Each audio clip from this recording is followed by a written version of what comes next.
Oui, pour la 526 sur le rapport sur l'eau, donc nous nous abstenons, même s'il y a une urgence à réfléchir notre rapport à l'eau, nous notons quand même qu'il y a un manque d'anticipation dans le changement des pratiques autour de l'eau, puisque à la fois la qualité et la quantité d'eau vont créer des conflits d'usage de plus en plus tendus, et il faut prendre ça en amont au lieu de subir ce qu'on va avoir dans quelques années, ce qu'on voit déjà aujourd'hui.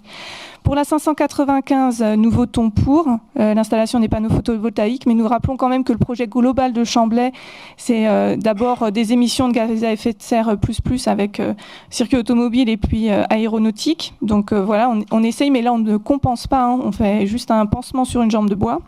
598, nous nous abstenons, 599 aussi.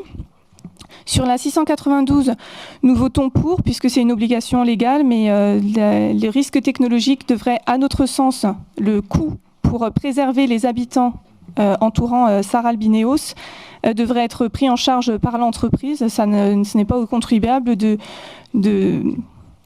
répondre aux menaces qui sont imposées par l'entreprise sur ce territoire.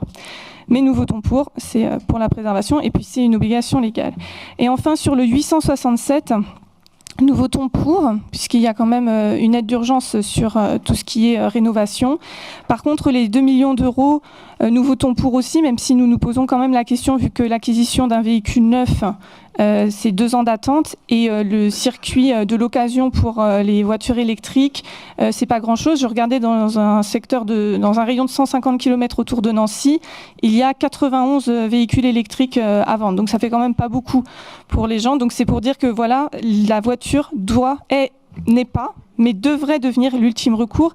Et je rappelle que nous sommes dans une conjonction, dans un contexte international et national qui pousse les gens aussi à remettre en question leurs habitudes de mode de déplacement. Et malheureusement, on n'est pas là pour leur proposer une alternative. Et pourtant, cette fenêtre, elle est très courte. Parce qu'à partir du moment où ils auront acheté une voiture, eh bien, ce sera difficile de les faire se dire, ben voilà, prenez le train en fait.